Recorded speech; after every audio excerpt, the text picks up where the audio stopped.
Good morning student, lecture number 6 અને આજે આપણે ડિસ્કસ કરીએ છીએ લેન્સનો પાવર.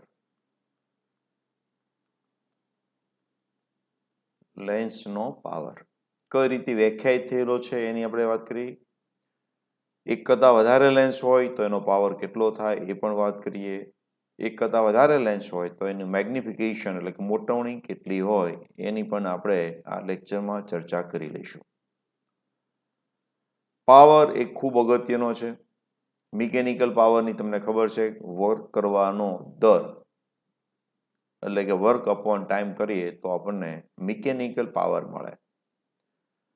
અમુક વાતમાં આપણે કે બહુ પાવર કરે છો, શબ્દ જ એવો છે એટલે એના પ્રત્યે આપણે થોડીક વિશેષ અટેચમેન્ટ છે. પાવરફુલ, કોઈ વ્યક્તિ પાવરફુલ છે એટલે આપણે તરત વિચારીએ કે આ એનું વ્યક્તિત્વ કેવું છે, પર્સનાલિટી કેવી હશે. તો લેન્સમાં પણ એવું છે કે પ્રકાશના કિરણો આપાત થાય તો કેટલા જલ્દી ભેગા કરી દે. જેમ વધારે જલ્દી ભેગા કરી દે તો એનો પાવર વધારે કહેવાય, અથવા તો કેટલા જલ્દી છૂટા પાડી આપે તો પણ એને પાવર કહેવાય. પણ એક ધન પાવર છે, બીજો ઋણ પાવર છે. મિકેનિક્સમાં પાવર હંમેશા ધન જ હોય. આમાં બંને હોઈ શકે, ઋણ પણ હોઈ શકે ને ધન પણ હોઈ શકે. તો એને સમજવા માટે હું આકૃતિ દોરું છું. આ એક અક્ષ દોર્યો છે, આ એક સમાંતર કિરણ આવે છે અને એની આગળ આપણે લેન્સ મૂકી દઈએ છીએ.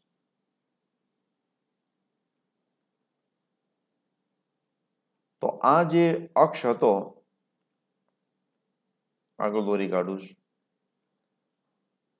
તો હવે આ જે કિરણ આવ્યું ત્રાંસુ થઈને કોઈ જગ્યાએ ભેગું થશે. ઓકે, આ ખૂણાને હું કહી દઉં છું બીટા. આ અંતરને હું એચ કહું છું અને આ અંતર એ આપણને ખબર છે એફ હશે, કારણ કે સમાંતર કિરણો ક્યાંમાંથી પસાર થાય તો એફમાંથી પસાર થાય. યાદ રાખજો, લેન્સને બે ફોકલ પોઈન્ટ હોય, બંને બાજુ એક એક, બંને બાજુ ફોકલ પોઈન્ટ હોય છે, જ્યારે અરીસામાં એક જ ફોકલ પોઈન્ટ હોય છે. મેં તમને કીધું એમ ફોકલ ડિસ્ટન્સ છે, કેન્દ્ર લંબાઈ એ માધ્યમ પર આધાર રાખે છે, અરીસામાં માધ્યમ પર આધારિત નથી. તો અહીંયા હું tan બીટા જો લઉં તો આ એચ હશે તો આ પણ એચ હશે, તો એચ અપોન એફ થાય.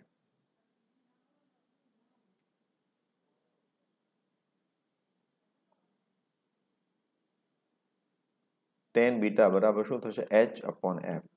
અને જો એચ બરાબર 1 મીટર લો, મીટર યાદ રાખજો, તો tan બીટા બરાબર થશે 1 અપોન એફ, જેને કહેવાય છે પાવર. તો આનો અર્થ શું થયો? તો કે મુખ્ય અક્ષથી 1 મીટર અંતરે રહેલા સમાંતર કિરણો લેન્સ દ્વારા જ્યાં કેન્દ્રિત થાય અથવા કેન્દ્રિત થવાનો ભાસ થાય, અંતર હોય તો ભાસ થાય,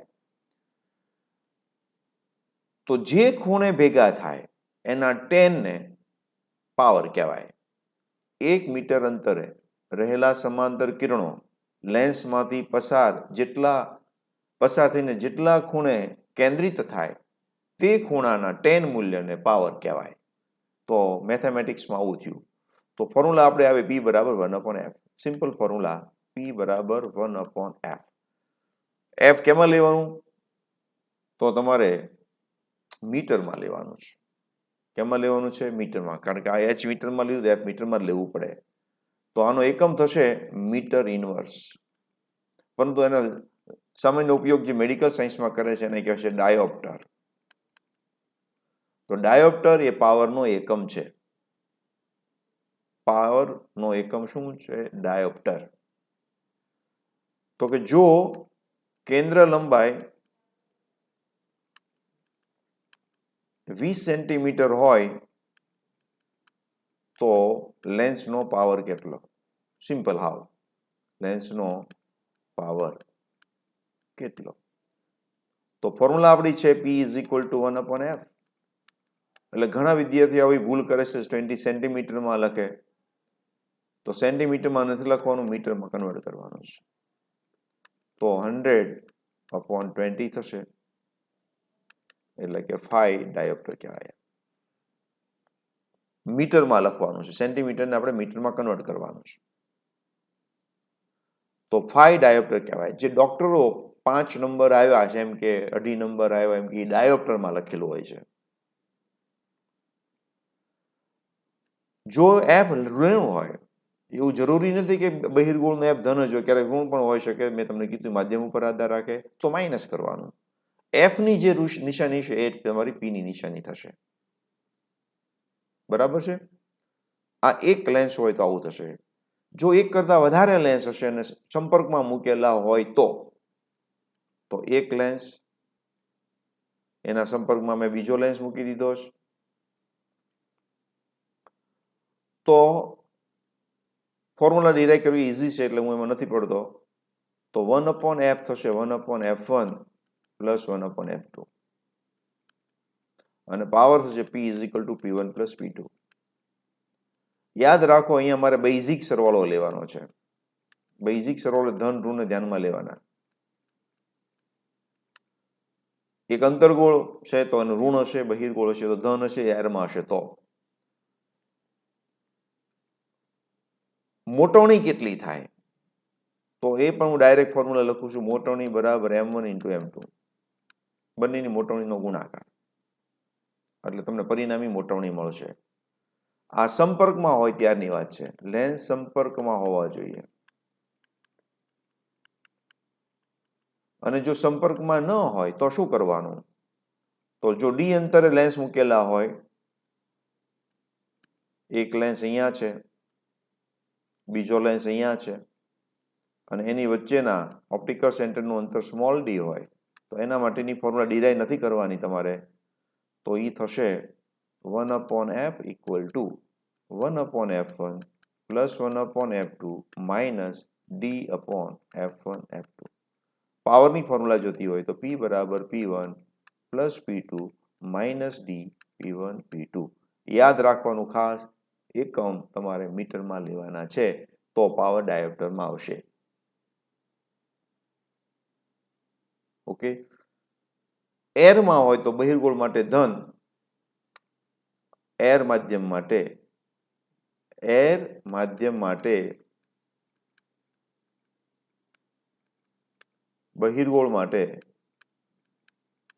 બહિર્ગોળ લેન્સ નો પાવર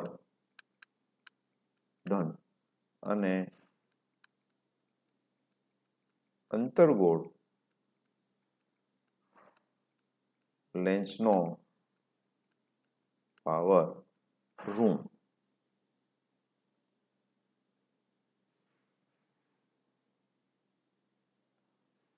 બરાબર છે?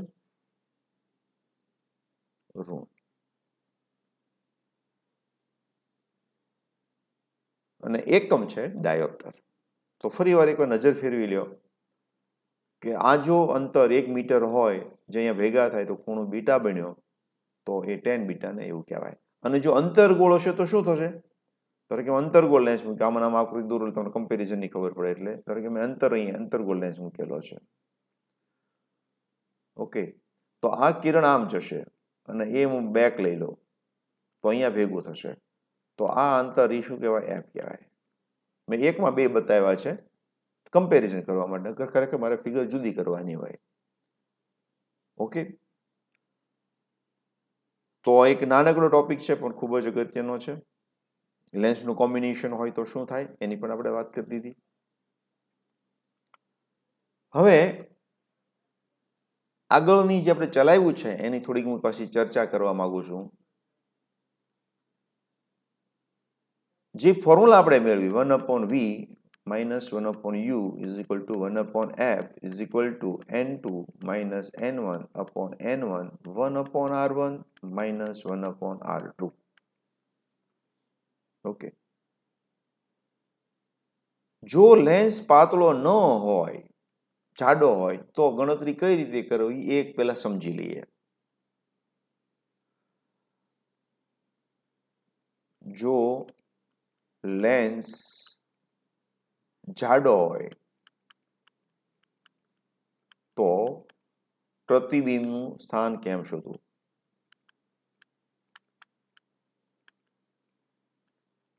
કઈ રીતે શોધવું? યાદ રાખજો, મેથડ સમજાવું છું તમને. તો એક આ ધારો કે મારી પાસે એક ગોળો છે, ટ્રાન્સપેરન્ટ છે, બરાબર. વસ્તુ મેં કોઈ જગ્યાએ મૂકી છે,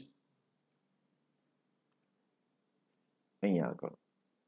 આને કહેવાનું છે યુ, પહેલી સપાટી માટેનો યુ. આ સપાટી 1 છે, હું નામ આપી દઉં એ P1B અને આ બાજુ છે એ P2B. ઓકે, તો પહેલું કામ મારે શું કરવાનું? એ P1B નો ઉપયોગ કરીને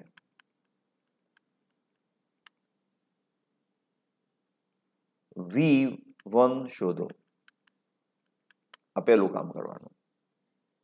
ફોર્મ્યુલા આ ઉપરની વાપરી છે મુજબ. હવે તમને એમ થશે, સોરી, આ ફોર્મ્યુલા નહીં વાપરે. કઈ વાપર્યું છે? -n1/u plus n2/v is equal to n2 - n1/r1 ની મદદથી V1 શોધવાનું. અહીંયા V1 કહેવાનું. આ પહેલું કામ કરવાનું. જો V1 ધન આવે તો પ્રતિબિંબ બીજી બાજુ હશે હોય, એટલે આ બાજુ અહીંયા આગળ ક્યાંક હોય. હવે બીજું સ્ટેપ શું કરવાનું? બીજી સપાટી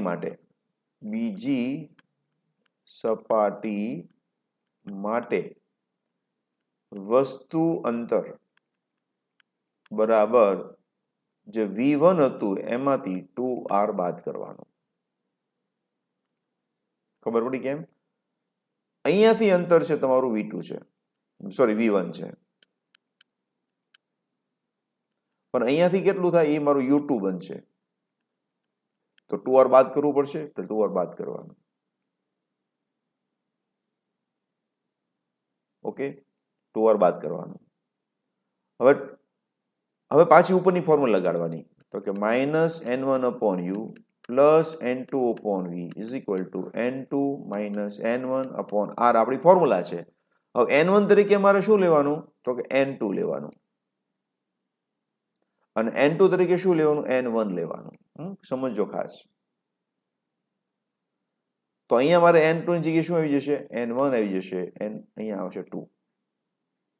હવે આ બાજુ r જ્યારે હતું ધન હતું, પણ જ્યારે અહીંયા માટે કિંમત મૂકીશ ત્યારે અહીંયા મારે માઇનસ કિંમત મૂકવી પડશે. શું કિંમત મૂકવી? માઇનસ કિંમત મૂકવી પડશે. તમારે મૂળ સ્થાનને ધ્યાનમાં રાખીને નિશાની લેવાની, માઇનસ કરવું પડશે કિંમતો. ધારો કે r બરાબર 30 છે તો -30 મૂકવાના, અને મારે V2 શોધી કાઢવાનું. અને u બરાબર શું હશે? તો કે U2 બરાબર કેટલું આપણે ઉપર મેળવ્યું? V1 - 2r. આવી રીતે V2 શોધવાનું, તો તમને પ્રતિબિંબનું સ્થાન મળશે. જો V2 પણ ધન આવે તો પ્રતિબિંબ જમણી બાજુ આપણી આકૃતિ માટે, અને જો ઋણ આવે, જો V2 ઋણ આવે તો પ્રતિબિંબ ક્યાં હશે? ડાબી બાજુ. એમાંય પાછું V2 ની કિંમત 2r કરતા નાની આવી તો અંદર ને અંદર જ હશે, પ્રતિબિંબ આની અંદર જ હશે. અને જો V2 ની કિંમત, એટલે ધન વેલ્યુની વાત થાય છે, તો એ અહીંયા ક્યાંક આવશે. ધન આવે છે તો આ જમણી બાજુ જ આવવાનું છે, પાકું જ છે. પણ જો ઋણ આવે તો આ બાજુ ગમે ત્યાં હોઈ શકે, અંદર પણ હોઈ શકે. તો જો લેન્સ થીક હોય તો તમારે આવી રીતે કેલ્ક્યુલેશન કરવાની થાય. પણ જો લેન્સ પાતળો હોય તો આપણે ઉપરની ફોર્મ્યુલા ડિરાઈવ કરેલી છે 1/v - 1/u is equal two 1/f એનો ઉપયોગ કરવાનો છે. ડિસ્કશન બરાબર સમજી લેજો. પહેલા માટે પ્રતિબિંબ શોધવાનું, પહેલાનું પ્રતિબિંબ બીજા માટે વસ્તુ બને, પણ 2r ને ધ્યાનમાં લેવું પડશે. પહેલા માટે r1 ઋણ ધન લેવાનો છે, પણ બીજા r માટે ઋણ લેવાનો છે અને ગણતરી કરવાની છે. ખાસ આ બાબતનું ધ્યાન રાખવું પડશે. બરાબર છે. હવે આગળની પાછી એક ચર્ચા મારે કરવી છે કે જો લેન્સ એક બાજુથી ફ્લેટ છે આવી રીતે, તો આનું f કેટલો થાય? આ બધું તમારે દાખલા ગણવામાં કામમાં આવશે, ત્યારે ફોર્મ્યુલા સીધી ઉપયોગ કરવાની છે. એક મેં ફોર્મ્યુલા બનાવી હતી, f is equal two r/2n-1. જો બે બાજુ વક્રતા સરખી હોય તો અહીંયા આગળ r1 તરીકે હું r લઈશ અને r2 બરાબર ઇન્ફાઇનાઇટ લઈશ, કારણ કે સીધી સપાટી માટે વક્રતા કેવી છે? છે જ નહીં, એટલે એનું ઇન્ફાઇનાઇટ કહેવાય. તો આપણી ફોર્મ્યુલા છે 1/f is equal to n-1 1/r minus 1/ઇન્ફાઇનાઇટ. આમ તો માઇનસ માઇનસ પ્લસ થઈ જશે, પણ એનો મિનિંગ નથી રહેતો, કારણ કે 0 થવાનું છે. એટલે r મારે આ લેવાનું ધન, આ મારો ઇન્ફાઇનાઇટ ઋણ લેવાનું, પણ અહીંયા 1/ઇન્ફાઇનાઇટ 0 થવાનું, એટલે મિનિંગમાં કોઈ બદલવાનું નથી, એટલે n-1/r. તો આપણું f થશે r/n-1. એટલે જો તમારો લેન્સ એક બાજુથી ફ્લેટ હોય અને સમતલ બહિર્ગોળ લેન્સ કહેવાય, એ રીતે અંતર્ગોળ હશે તો મારે માઇનસ નિશાન, બીજો કોઈ ફેર પડશે નહીં. ઓકે. હવે આ એક લેન્સ છે, એવો ને એવો બીજો બાજુમાં મૂકી દીધો છે, તો હવે એની ફોકલ લેન્થ કેટલી થઈ જાય? તો એની ફોકલ લેન્થ કેટલી થઈ જાય? તો આપણી આને હું 1 કહું અને આને હું 2 કહું, તો આપણે હમણાં જ ભણી ગયા 1/f બરાબર શું છે? 1/f1 plus 1/f2. તો આપણે આવું અવરોધમાં તમે જોઈ ગયેલા હશો, સ્પ્રિંગમાં પણ જોઈ ગયેલા હશો. આ પ્રકારનું રિલેશન હોય તો પરિણામી જો આ સરખા હોય તો અડધું થઈ જાય, તો આનો જવાબ f/2 આવવું જોઈએ. પણ આને મેં f અહીંયા નામ આપ્યું છે, એટલે હું આને f પ્રાઇમ કહીશ. તો આપણે લખીએ r/n-1 plus n-1/r 1/f prime બરાબર. તો આ શું થઈ જશે? 2n-1/r. તો f પ્રાઇમ બરાબર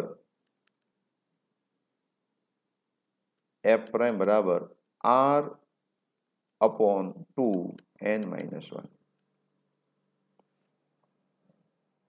જે મૂળ હતી એની કરતા અડધું થઈ ગયું, તમે જોયું. પરંતુ આ જે ફોર્મ્યુલા કોની છે? આખા લેન્સની ફોર્મ્યુલા કઈ હતી? r/2n-1 હતી, તમને યાદ છે? f કોનું છે? અડધ્યાનું છે, એટલે f/2. આ ફોર્મ્યુલા આપણે ઓલરેડી ડિરાઈવ કરેલી છે કે જો આવો બે બાજુ વક્રતા સરખી હોય, આવો લેન્સ આપણે જોયો હતો, તો એની f કેટલી હોય? r/2n. એ ફોર્મ્યુલા આવી ગઈ. પણ આટલા ભાગને r/n-1 હું f કીધું આપણે આગળ ઉપર, એટલે આને f/2 આવ્યું. એટલે જ્યારે લેન્સને આપણે બાજુમાં મૂકીએ તો કેન્દ્ર લંબાઈ ઘટે. લેન્સને બાજુમાં મૂકવાથી શું થાય? કેન્દ્ર લંબાઈ ઘટે. હવે તમને એમ થાય આવી રીતે કરીએ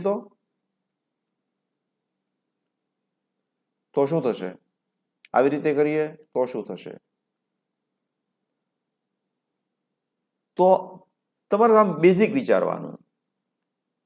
આ ફોર્મ્યુલામાં કોઈ જગ્યાએ એવું લખ્યું છે લેન્સ વક્રતા ડાબી બાજુ રાખીએ, ફ્લેટ જમણી બાજુ રાખીએ તો જ આવું આવે? તમે ઉલટો લેન્સ રાખો તો આ જ જવાબ આવવાનો છે. એટલે કેન્દ્ર લંબાઈ તમે લેન્સ કોઈ પણ રીતે રાખો, કેન્દ્ર લંબાઈમાં કોઈ ફેર પડતો નથી. એટલે લેન્સની ગોઠવણી તમે ગમે કરો, ફોર્મ્યુલા મારી એની રહેવાની છે. કોન્ટેક્ટમાં રાખે ત્યારે એવું કીધું છે લેન્સ આમ રાખીએ તો આમ ને બીજી રાખીએ તો બીજી, એવું નથી કીધું. તો આ જ આ ફોર્મ્યુલા રહેવાની છે. તો કે આ કેસમાં કે આ કેસમાં કે આ કેસમાં સમતુલ્ય કેન્દ્ર લંબાઈ f/2 જ આવવાની છે. કેટલી આવવાની છે? f/2. એમાં કોઈ ફેર પડતો નથી. બરાબર છે? સંયુક્ત કેન્દ્ર લંબાઈ કેટલી આવશે? f/2. બીજું, જે રીતે આપણે અરીસામાં જોયું હતું કે અરીસો એક મારી પાસે હતો અંતર્ગોળ, અને એટલો ભાગ આપણે કાપી લઈએ કે એની પર પટ્ટી ચોંટાડી દઈએ તો એફમાં કોઈ ફેર નથી પડતો. પ્રતિબિંબ હોય એવું ને એવું જ દેખાય, આખે આખું ઝાંખું દેખાય, એટલો ફેર પડે. તો એવી જ રીતે અહીંયા પણ આપણે કહીશું કે જો મારો આ લેન્સ છે, આ લેન્સનો હું આટલો ટુકડો કરી નાખું, એટલો ભાગનો ઉપયોગ કરું, તો એની કેન્દ્ર લંબાઈ જે એફ હતી એફ જ રહેશે. હું આના 3 ટુકડા કરું, ત્રણેય કેન્દ્ર લંબાઈ એફ જ છે. માત્ર ફેર શું પડશે? તો એમાંથી પસાર થતા જે રે હશે એની સંખ્યા ઘટશે. આટલામાંથી એટલી જ પસાર થાય, આખો હોય તો વધારે પસાર થાય. તો વધારે પસાર થાય તો તમારું પ્રતિબિંબ વધારે ચોખ્ખું મળે. જો નાનકડો ટુકડો હોય તો પ્રતિબિંબ તમને ઝાંખું મળે, પરંતુ પ્રતિબિંબ આખે આખું જ મળે. આટલો ભાગમાં ડ્રીલ કરીને હોલ પાડી દઉં તો બી પ્રતિબિંબના આકારમાં કોઈ ફેર પડતો નથી, માત્ર જે ફેર પડે છે તેની ઝાંખપમાં. આવો લેન્સની કોઈ પણ લેન્સની વાત છે, અંતર્ગોળ હોય, બહિર્ગોળ હોય, અંતર્ગોળ બહિર્ગોળ હોય, ઘણા પ્રકારના લેન્સ હોય. લેન્સનો નાનકડો ટુકડો એક લેન્સ જેમ જ વર્તે છે, એની કેન્દ્ર લંબાઈ બદલાતી નથી. જો ઊભા ટુકડા કરીએ તો બદલાય છે. ઊભા ટુકડા એટલે કે આ લેન્સ છે મારો, એને આવી રીતે હું ટુકડો કરી નાખીશ તો એની કેન્દ્ર લંબાઈ હોય એનાથી બમણી થઈ જશે, ભેગા કરો તો અડધી થઈ જશે, જે આપણે બતાવ્યું એમ. પણ લેન્સને હું આવી રીતે ટુકડા કરીશ તો એમાં કોઈ ફેર પડતો નથી, કેન્દ્ર લંબાઈ ફેર પડતો, માત્ર એના પ્રતિબિંબમાં ફેરફાર થાય છે. ખાસ નોંધ કરજો. આ લેન્સનો નાનકડો ભાગ પણ એક સ્વતંત્ર લેન્સની જેમ વર્તે છે, જે અરીસો વર્તે છે.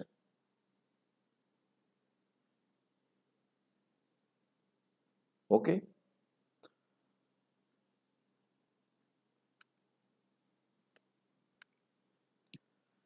હવે વિદ્યાર્થી મિત્રો, આ પ્રકારના ઘણી વખત કોમ્બિનેશન આવતા હોય છે, અને આનું એમ કહેવામાં આવે કે કેન્દ્ર લંબાઈ શોધો.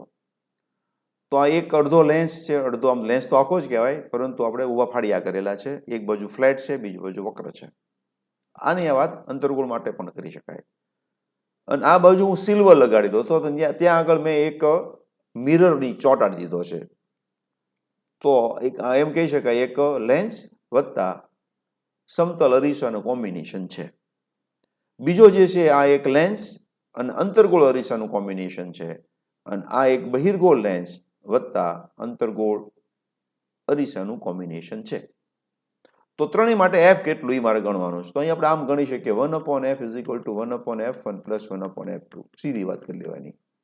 તમને તો આપણે લેન્સ માટે શું કીધું, તો આના માટે આપણે એપ્લાય કરી દેવાનું છે.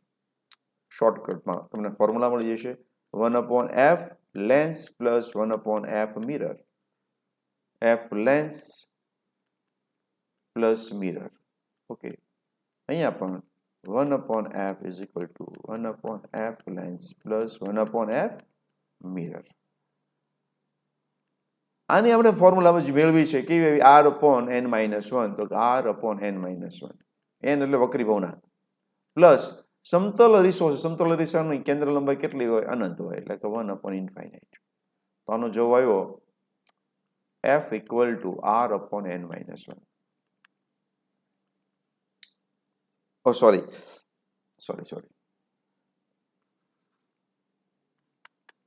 અહીંયા મારે એક રહી ગયું, સુધારી નાખું છું. યસ. હવે લાઇટ અહીંયા આવી એટલે પહેલા લેન્સ આવ્યો, એટલે લેન્સ, પછી રિફ્લેક્ટ થઈ એટલે કે મિરર, અને હજુ એના રસ્તામાં પાછો આવશે કોણ હશે? લેન્સ. એટલે મારે ખરેખર 3 વસ્તુ ભેગી થઈ, એફ લેન્સ, એટલે કે 2 times 1/fl + 1/fm.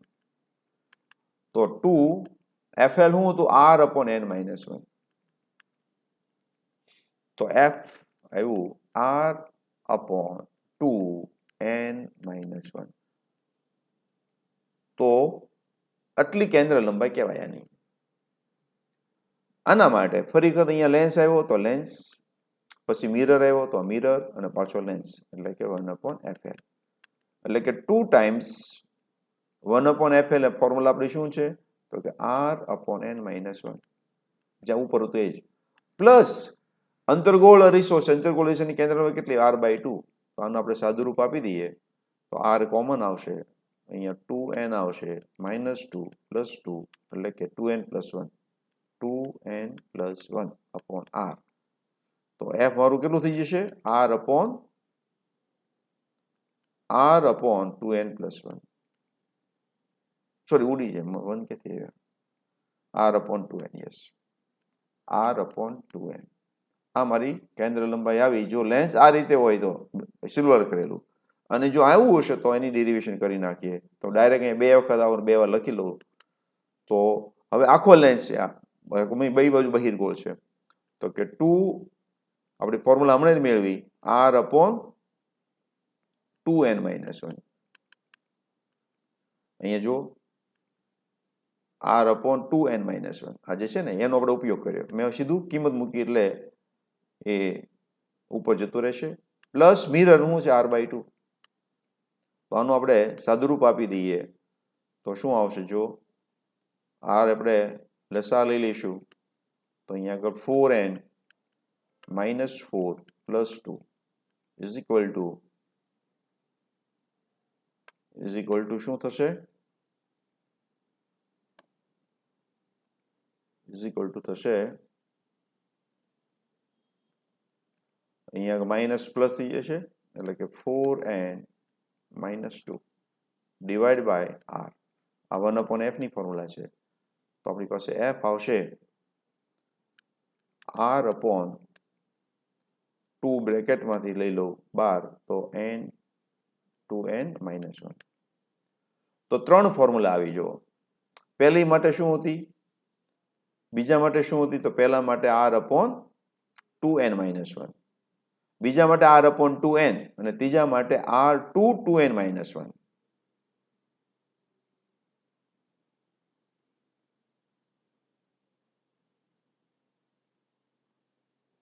R/2n-1, R/2n અને R/2 2n-1.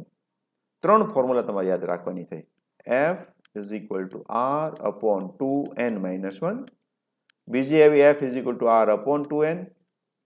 જ્યારે વક્ર એક બાજુ ફ્લેટ, બીજી બાજુ વક્ર અરીસો હોય, અને જ્યારે બહિર્ગોળ બંને બાજુ, તો આ F આવશે R/2 2n-1. આમાં બે મોટો ફેર નથી, તમે અહીંયા બગડો છે, અહીંયા બગડો નથી. તો 3 ફોર્મ્યુલા તમારે યુઝ કરવાની થાય. ઓકે, અને આ જે F આવશે એ કઈ બાજુ આવશે? તો કે જે બાજુ વસ્તુ છે એ બાજુ જ. એટલે અંતર્ગોળ અરીસાની જેમ વર્તન કરે છે. બહિર્ગોળ લેન્સ અને એક બાજુ સિલ્વર કર્યું હોય તો કામ શું કરશે? અંતર્ગોળ અરીસાની જેમ વર્તે છે. તો સમાંતર કિરણો આપાત કરો તો આટલા અંતરે ફોકસ થશે, અથવા તો આટલા. તો આ ખૂબ જ અગત્યની છે. 3 ફોર્મ્યુલા ખાસ તમે લર્ન કરજો, તમારી ફોર્મ્યુલામાં લિસ્ટમાં એડ કરી દેજો, બાજુમાં આકૃતિ દોરજો, જેથી કરીને ભૂલાઈ જાય નહીં. સમરી નોટનો ખાસ ઉપયોગ કરવાનો છે. ઓકે, તો નેક્સ્ટ આપણો જે ટોપિક છે સાદું માઇક્રોસ્કોપ. બહુ નાનકડો ટોપિક છે. તમે જોયું છે ક્યારે સાદું માઇક્રોસ્કોપ?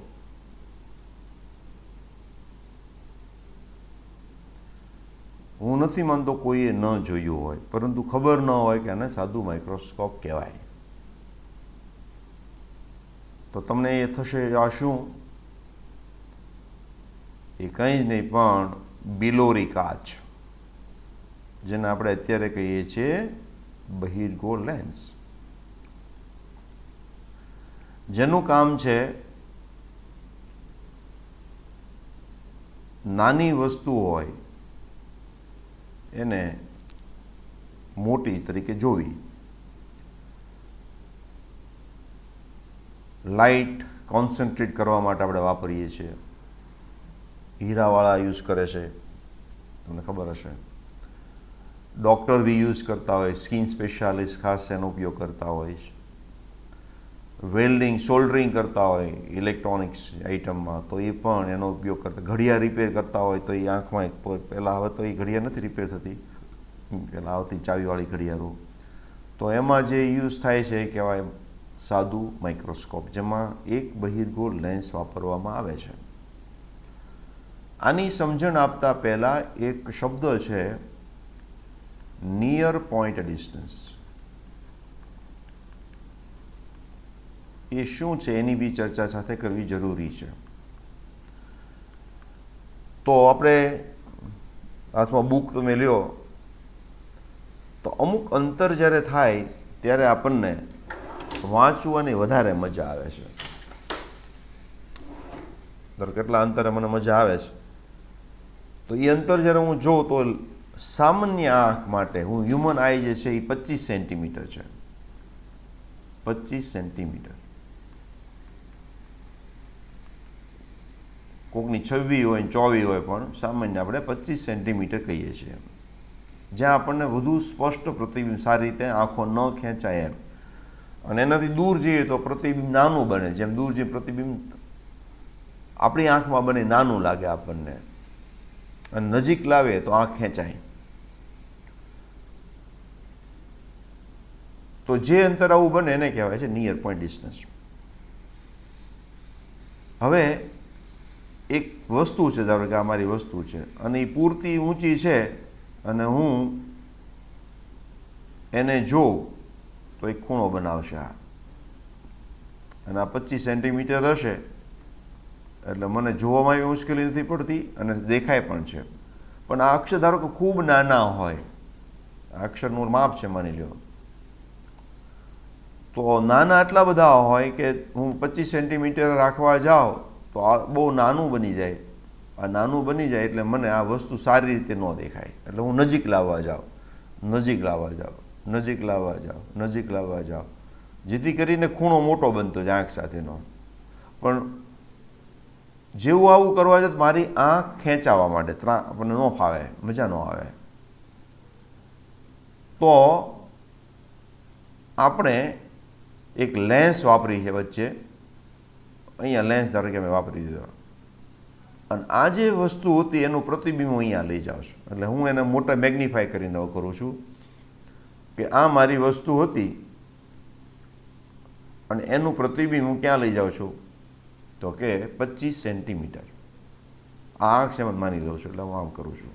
બરાબર, તમને સમજવામાં સરળ પડે. તો આ 25 સેન્ટીમીટર એનું પ્રતિબિંબ મેં બનાવી દીધું. વસ્તુ અહીંયા પડી છે પણ એનું પ્રતિબિંબ ત્યાં બનાવ્યું. અને આ અંતર કેટલું હશે, તો કે નિયર પોઈન્ટ ડિસ્ટન્સ જેટલું ડી.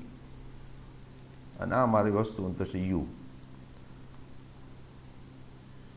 તો મારે જોઈએ છે એની મોટવણી કેટલી છે. બરાબર, મોટવણી કેટલી થાય. તો આપણી બેઝિક ફોર્મ્યુલા એવી છે મોટવણીની, તો કે મોટવણી બરાબર V/U. લેન્સની મોટવણીની ફોર્મ્યુલા V/U. તો V 1/U એમ લખીએ કાંઈ, અને 1/F is equal two 1/V minus 1/U આપણી ફોર્મ્યુલા છે. તો આની જગ્યાએ હું શું લખી શકું, 1/V માઇનસ 1/F, એટલે કે 1 માઇનસ V/F આવું આવ્યું. આ ફોર્મ્યુલા બની જ ગઈ છે ઓલરેડી, પણ હવે હું નિયર પોઈન્ટના સંદર્ભમાં લખી નાખું છું. તો અહીં આપણે એમ લખી શકીએ V બરાબર કેટલું થશે, તો કે D. પણ જ્યારે હું કિંમત મૂકું તો -D મૂકું, કારણ કે પ્રતિબિંબ વસ્તુ તરફ બન્યું છે એટલે -D મૂકવું પડે. અને બહિર્ગોળ લેન્સનો F તો ધન જ રહેવાનો છે, તો એની કિંમત અહીંયા પાછી આપણે મૂકી દઈએ તો આપણી પાસે ફોર્મ્યુલા આવી બની જશે, M equal to 1 + D/F. Okay, આ આપણી ફોર્મ્યુલા બની ગઈ, 1 + D/F. મોટવણી બરાબર 1 + D/F. ડી એટલે નિયર પોઈન્ટ ડિસ્ટન્સ અને એફ એટલે ફોકલ લેન્થ. હું એક ઉદાહરણ સહિત કહેલું કે ધારું કોઈ લેન્સ છે, બહિર્ગોળ લેન્સ,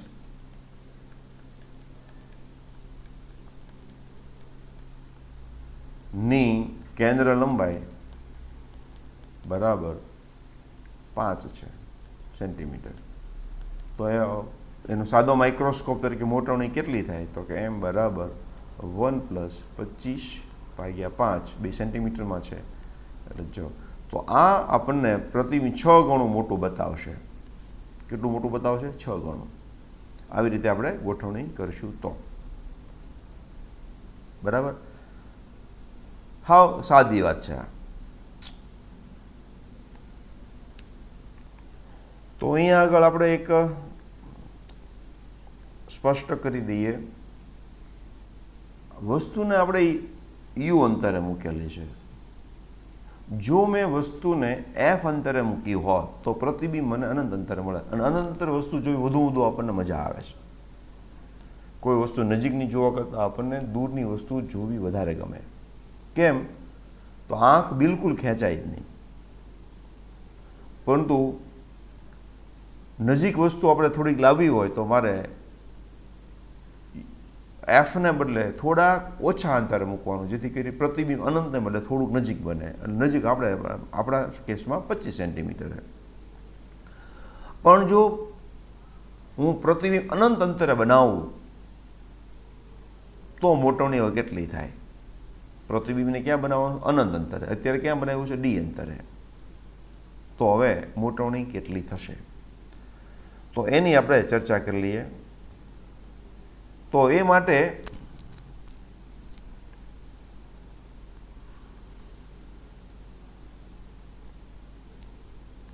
આ વસ્તુ છે થોડી મોટી બતાવું છું. ખરેખર એટલી મોટી હોય તો આમથી જોવા આપણને દેખાવાની જ હોય.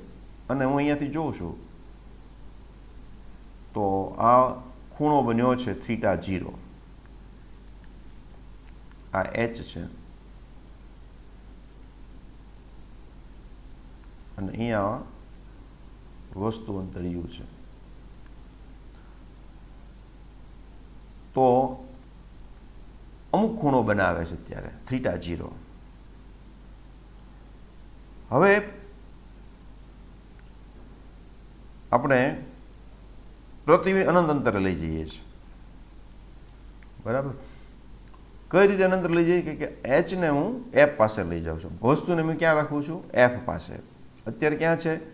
કે ડી પાસે મેં રાખેલું હતું. આ યુ બરાબર ડી છે. યુ બરાબર ડી હોય ત્યારે તો આપણે એમ લખી શકીએ tan θ0 બરાબર h/d. આને હું 1 કીધું. હવે લેન્સને એવી રીતે રાખીએ કે જેથી પ્રતિબિંબ અનંત અંતરે મળે.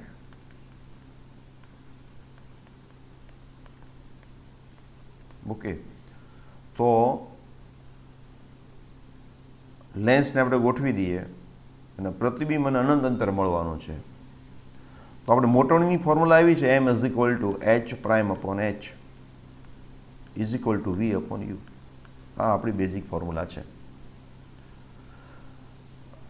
અને બીજું tan θi હું લખું, ઇમેજ જે ખૂણો બનાવે એ. તો હવે પ્રતિબિંબ બનાવશું ખૂણો, એટલે h' / v. અને આ ઋણ એટલા માટે આવશે કે વસ્તુ તરફ તમારું પ્રતિબિંબ બનાવવાનું. અહીંયા પ્રતિબિંબ ધારો કે કોઈ જગ્યાએ બન્યું, આમ તો બતાવવા માગું છું.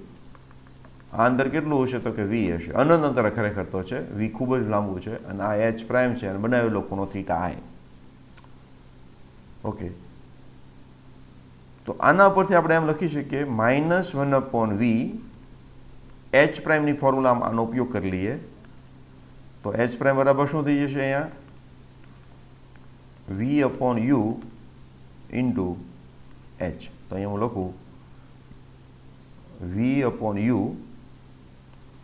v/u into h. v cancel થઈ જશે તો આપણી પાસે આવશે -1/v એચ અપોન વી કેન્સલ, એચ અપોન આ યુ છે, એચ અપોન યુ. એ શું આવ્યું મારું? ટેન થીટા આવ્યું, ટેન થીટા આવ્યું. ઓકે, ટેન થીટા આવ્યું. હવે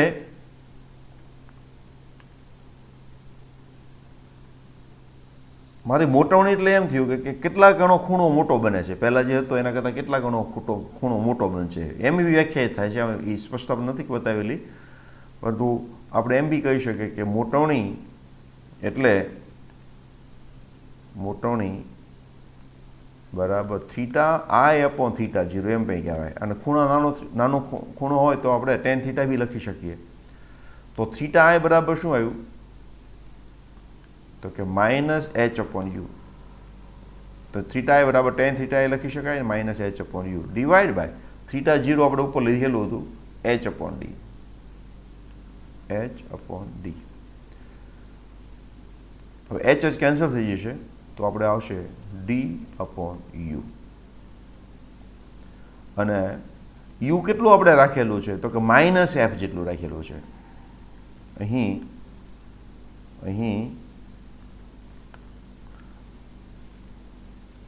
યુ કેટલું છે?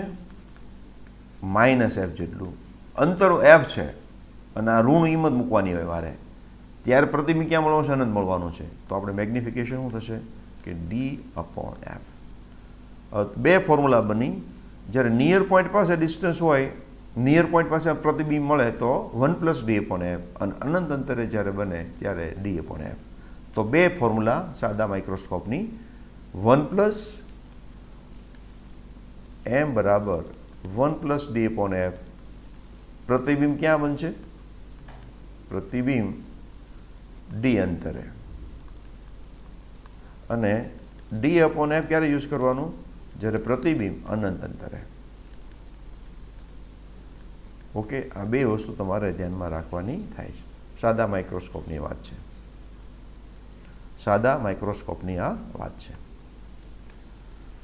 હવે આમાં જે પ્રતિબિંબ મળશે કેવું મળશે? તો પ્રતિબિંબનો પ્રકાર કેવો હશે? તમે કહો તો જોઈ. તો કે પ્રતિબિંબ એક તો મોટું મળશે, પાકું, કેવું ચત્તું પણ મળશે, અને ત્રીજું આભાસી, જેને પડદા પર આપણે ઝીલી શકતા નથી. મેં તમને સમજણ આપી હતી કે આભાસી જ્યાં આગળ કઈ ઘટનાથી પહેલાં બને છે? તો કે વક્રીભવનની ઘટનાથી. તો આ પ્રતિબિંબ જ્યાં બને છે ત્યાં વક્રીભૂત કિરણ હોય તો કે ના હોય? જો ન હોય તો આભાસી. ઓકે, મોટું, ચત્તું અને આભાસી પ્રતિબિંબ આપણને મળે છે.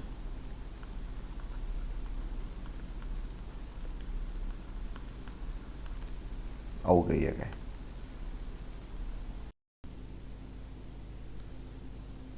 અહીંયા આગળ એક પ્રોબ્લેમ છે તમારો ટેક્સનો છે. જો તમારે જરૂર પડે તો તમે એને પોઝ કરીને જોજો, કારણ કે હું સ્પીડમાં થોડો કરીશ. તમે જાતે આખો ગણવાનો છે. આમ તો મારે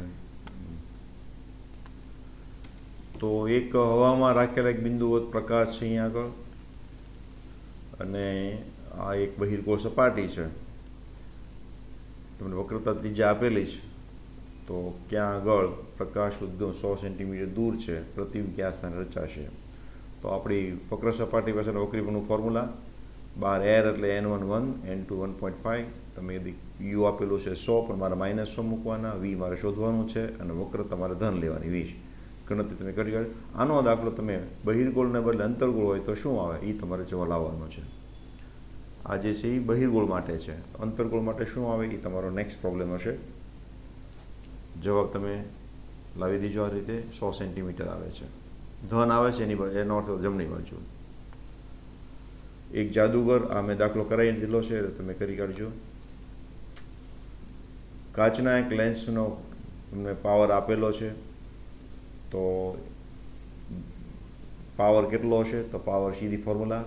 દ્વિબહિર્ગોળ લેન્સની બંને બાજુ વક્રતા એટલી આપેલી હોય, કેન્દ્ર લંબાઈ 12 હોય, તો વક્રીભવનાંક શોધો.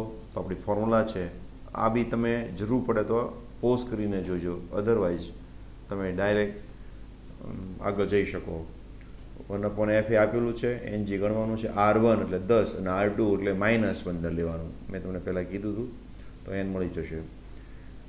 હવે એક બહિર્ગોળ લેન્સની હવામાં વક્ર કેન્દ્ર લંબાઈ આટલી છે, તો પાણીમાં કેટલી? તો આ દાખલો મેં ઓલરેડી ગણાવી દીધેલો છે. અને અહીંયા તમે જોઈ શકો છો, ગુણોત્તર લીધો તો યાદ આવતું છે તમને. મેં તમને એક એક્સ્ટ્રા દાખલો કરાવ્યો હતો એરમાં, અને બે આ સૂત્રની ગુણોત્તર લીધો, આ કેન્સલ થઈ જશે. 1/r1 - 1/r2 કેન્સલ થઈ જશે, એટલે ગણતરી કરશો એટલે તમારો જવાબ આવી જશે. બરાબર છે?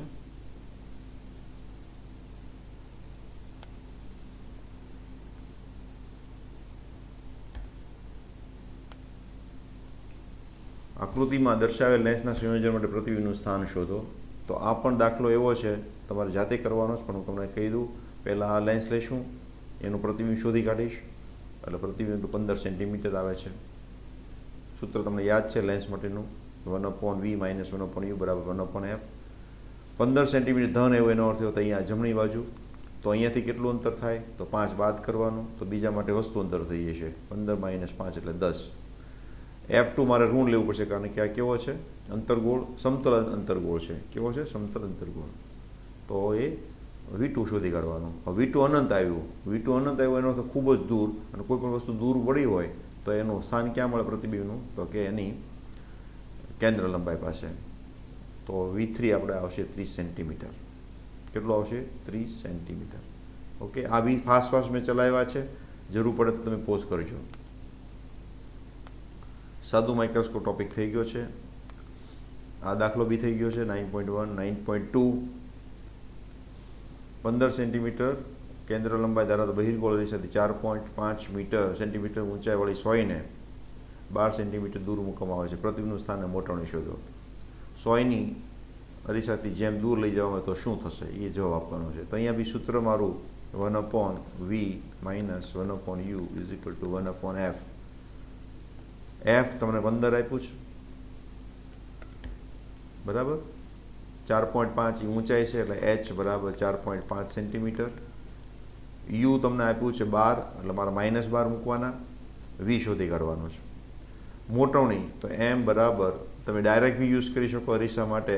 m બરાબર f અપોન, અહીંયા પ્લસ લેવાનો છે, સોરી, આ અરીસો નથી, લેન્સ નથી, અરીસો છે, એટલે m = f - v upon f, અથવા તો f અપોન f - u. તમે મોટવણી શોધી શકો, અને મોટવણીની મદદથી તમારે પ્રતિબિંબની ઊંચાઈ પણ શોધવાની. હવે જેમ લેન્સને વસ્તુને દૂર લઈ જઈશ, જેમ મારું u વધશે, f તો અચળ રાખવાનું છે, તો v પણ શું થશે? v મારું ઘટશે. જેમ દૂર લઈ જાય એમ મારે v ઘટશે. ઓકે, અહીંયા સુધી રાખું છું. આ પ્રોબ્લેમ જૂની ટેક્સનો છે અને સારો પ્રોબ્લેમ છે, એટલે આપણે અહીંયા જોઈ લઈએ. એક આકૃતિ આપણને આપેલી છે, અને એમાંથી એક આ પ્રકાશનું કિરણ આવે છે, અહીંયા આપાત થાય છે અને આગળ વધે છે.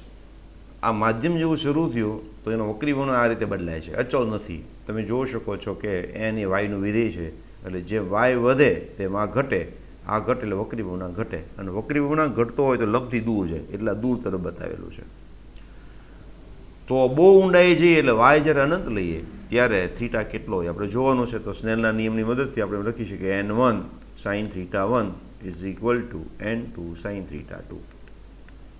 આપણે θ2 શોધવું છે. n1 શું છે અહીંયા આગળ?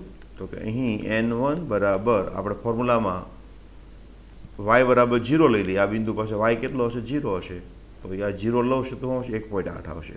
1.6 વત્તા 0.2 એટલે કે 1.8.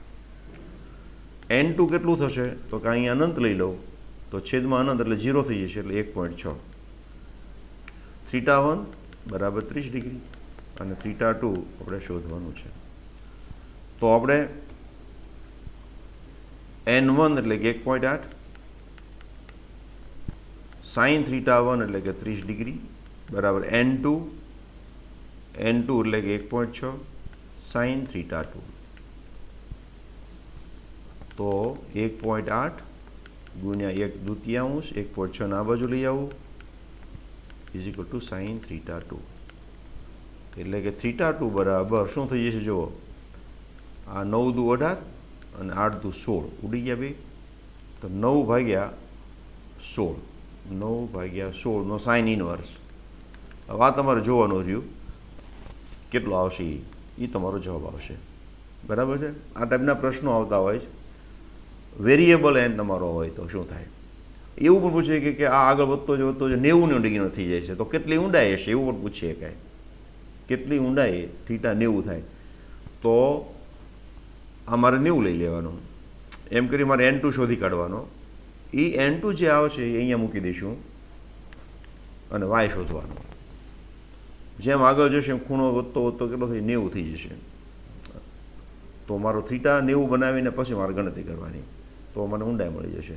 અથવા એમ પૂછે કોઈ પણ ઊંડાઈ માટે તમને y આપેલું હોય કે 2 સેન્ટીમીટર 5 સેન્ટીમીટર ઊંડાઈ એ તમારો ખૂણો કેટલો બનશે, તો આ જ ફોર્મ્યુલા વાપરવાની. એમાં N2 ની કિંમત કેવી રીતે શોધવાની, તો y બરાબર 2 કે 5 જે સેન્ટીમીટર આપ્યા હોય એ સેન્ટીમીટર શોધી શકાય. ઓકે, બહુ સારો પ્રોબ્લેમ છે. એક ટાંકીને 12.5, આ ટેક્સનો દાખલો છે 9.3, 5 સેન્ટીમીટર ઊંડાઈ સુધી પાણી ભરેલું છે. એટલે એક વોટર ટેન્ક છે જેમાં પાણી ભર્યું છે.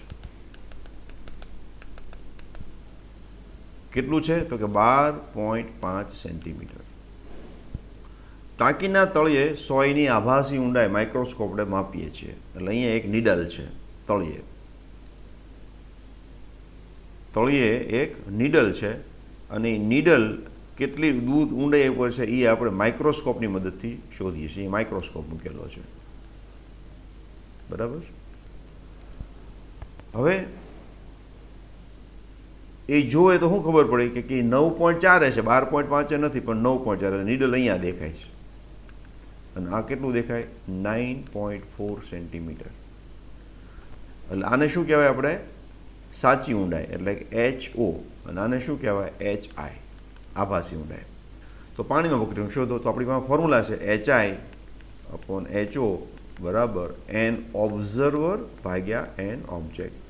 આની મદદથી મારે શું શોધવાનું છે, ઓબ્ઝર્વર એરમાં છે એટલે આ 1 થશે અને N ઓબ્જેક્ટ મારે શોધવાનું છે. એટલે પાણીનો વક્રીભવન મળી જશે કારણ કે પાણી છે. HI આપ્યું છે 9.4 અને HO આપ્યું છે 12.5. આ પહેલો ભાગ થયો. પાણીનો વક્રીભવન કેટલો થઈ ગયું, હવે 1.63 વક્રીભવન પાણીને પ્રવાહીને પાણીને બદલે એટલે મૂકવામાં આવે. હવે આ આગળ આપણે પ્રવાહી બદલી નાખ્યું. જે આગળ આપણે પાણી હતું ત્યાં આગળ આપણે બીજું લિક્વિડ ભરી દીધું જેનો વક્રીભવન પાછો કેટલો 1.63 આપ્યો છે. એટલે N ઓબ્જેક્ટ હવે મારું કેટલું થઈ ગયું 1.63. ઓકે. હવે કેસ 2માં, બીજા કેસમાં આવું થશે. N ઓબ્ઝર્વર તો 1 છે જ તે. હવે 100 ફરીથી માઇક્રોસ્કોપને કેન્દ્રિત કરવા માટે કેટલા અંતર ખસેડવું પડે, તો અત્યારે અહીંયા છે આપણને આ નીડલ દેખાય છે અત્યારે અહીંયાથી, પણ જેવું ઉપર લિક્વિડ બદલી નાખીશ એટલે કે ડિપેન્ડિંગ ઓન વક્રીભવનાંક એ ઉપર જશે અથવા નીચે જશે.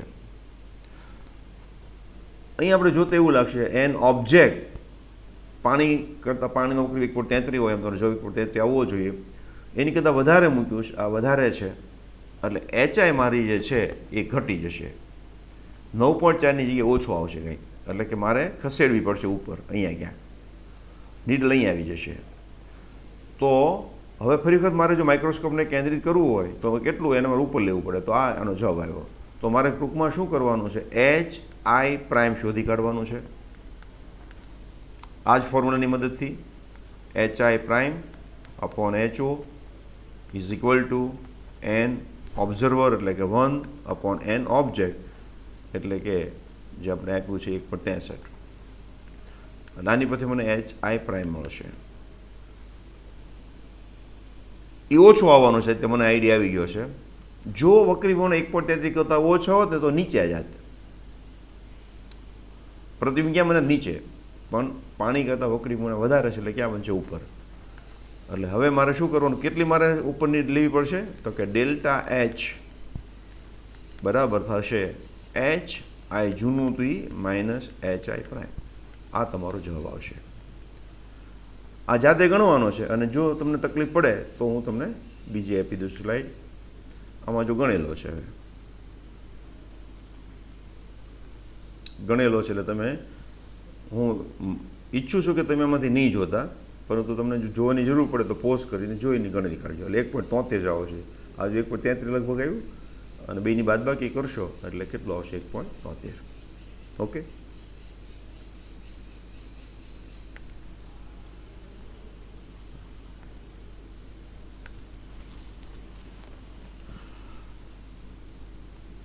હવે હવામાં ગતિ કરતું કિરણ કાચ અને હવા, પાણી અને હવાની સપાટીએ રચેલા લંબ સાથે 60ના ખૂણે આપાત થાય છે. કાચ અને હવા એટલે અહીંયા આગળ કાચ અને હવા એટલે 60નો ખૂણો, પાણી અને હવા તો અહીંયા આગળ 60નો ખૂણો, જેના વક્રીભાવના આકૃતિમાં આપેલા છે. એ વક્રીભાવના તમને આપેલો હશે, આકૃતિ હોય જેનો વક્રીભાવની આકૃતિ આપેલી છે. ઓકે. પાણી કાચની, હવે પાણીને કાચ હોય, 45ના ખૂણે આપાત થાય તો આ કેટલો થાય? બરાબર. તો આમ કંઈ બહુ અઘરો નથી, તમને આકૃતિ મોટી મોટી લાગે તો પહેલા ભાગ ઉપરથી હું આવી ફોર્મ્યુલા લગાડું કે હવા એટલે N1 N air sin I is equal to N2 એટલે ગ્લાસ sin R. તો આની પરથી મને R મળશે, સોરી આની પરથી મને શું મળશે? N ગ્લાસ મળી જશે. I બરાબર શું લેવાનું છે? 60 ડિગ્રી. અહીંયા બરાબર 1 લેવાનું છે, અને અહીંયા બરાબર મારે શોધવાનું છે, અને R બરાબર 35 ડિગ્રી.